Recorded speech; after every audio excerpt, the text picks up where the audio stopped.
ಹುಚ್ಚಿನಾಯಿದು ಹುಚ್ಚ ಕುಡಿದ್ಬಿಟ್ಟು ಯಲಹಂಕ ಗುರು ಮತ್ತು 8 ಜನ ಜೈಲಿಗೆ ಕಳಿಸ್ಬಿಟ್ಟಿದ್ದೀನಿ ಅಂದಂತೆ.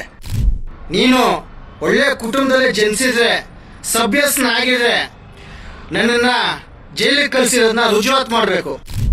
ವಯಸ್ಸಲ್ಲಿ ಮುತ್ಕೊಂಡು ನೀನು ಸಿಕ್ ನಾಯಿಗಳು ಹುಚ್ಚ ಕುಡಿದ್ಬಿಟ್ಟು ಏನಂದ್ರೆ ಅದು ಹೇಳಿಕೆಗಳು ಕೊಟ್ಕೊಂಡಿದ್ರೆ ಸುಳ್ಳು ಹೇಳ್ಕೊಂಡು ನಿನ್ಗೆ ಎಷ್ಟು ಇದಿರ್ಬೇಕಂತೆ.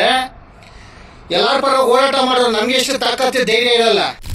ನಿನ್ನಂತ ಅಡ್ಕಸ್ಬಿ ನನ್ನ ಮನ್ಗಲ್ಲ, ಭಯ ಬೀಳೋನಲ್ಲ ನಾನು.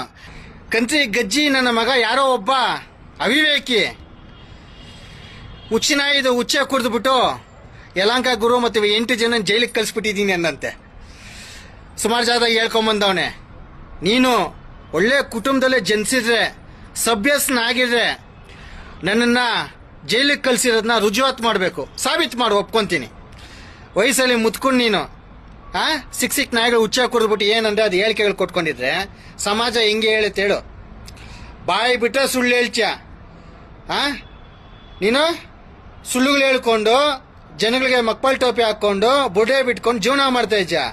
ನೀನು ನಾವು ಓಟ್ ಹಾಕ್ದವರು ಸ್ಲಮ್ಮು ಕೊಳುಕು ಅಂತೆಲ್ಲ ಹೇಳ್ದಲ್ಲ, ನಿನ್ನ ಮೇಲೆ ನಾವು ಕಾನೂನು ಕ್ರಮ ಜರುಗಿಸ್ತೀವಿ. ಅತಿ ಶೀಘ್ರದಲ್ಲಿ ಎಲ್ಲ ಸಿದ್ಧತೆ ಆಗ್ತಿದೆ. ನೀನು ನನ್ನ ಮೇಲೆ ಮಾಡಿರೋದು ನಾವು ಕಾನೂನಲ್ಲಿ ಗೆದ್ದು ನೋಡಿಸ್ತೀವಿ. ಭಯ ಬೀಳಕ್ಕೆ ಹೋಗಲ್ಲ. ನೀನು ಸುಳ್ಳು ಹೇಳ್ಕೊಂಡು ನಿನಗೆ ಇಷ್ಟಿದಿರ್ಬೇಕಂತೆ. ಎಲ್ಲಾರ ಪರವಾಗಿ ಹೋರಾಟ ಮಾಡೋರು ನಮಗೆ ಎಷ್ಟು ತಾಕತ್ತೆ ಧೈರ್ಯ ಇರಲ್ಲ. ನಾವು ಗೆದ್ದು ನೋಡಿಸ್ತೀವಿ, ಆಯ್ತಾ? ನಾನು ಶತ್ರಿನೇ. ಎಲ್ಲಾರ ಪರವಾಗಿ ನಿಂತ್ಕೊಂಡು ಹೋರಾಟ ಮಾಡೋನು ನಾನು. ನಿನ್ನಂತ ಅಡ್ಕಸ್ಬಿ ನನ್ನ ಮನ್ಗಲ್ಲ, ಭಯ ಬೀಳೋನಲ್ಲ ನಾನು.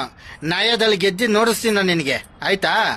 ನೀನು ಹೇಳಿದ್ಯಲ್ಲ ಜೈಲಿಗೆ ಕಳಿಸಿದ್ದೀನಿ ಅಂದ್ಬಿಟ್ಟು ಅದನ್ನ ರುಜುವಾತು ಸಾಬೀತುಪಡಿಸು ಬೇಗ. ಇಲ್ಲ ಅಂದ್ರೆ ನೀನು ಸಿಕ್ ನಾಯಿ ಎಲ್ಲ ದಿನನಿತ್ಯ ನೀನು ಹುಚ್ಚನಾಯಿಗಳು ಹುಚ್ಚ ಕುಡಿದ್ರೆ ನೀನು ಬದುಕ್ತೀಯ ಅಂತ ನಮ್ಮ ಪ್ರಕಾರ.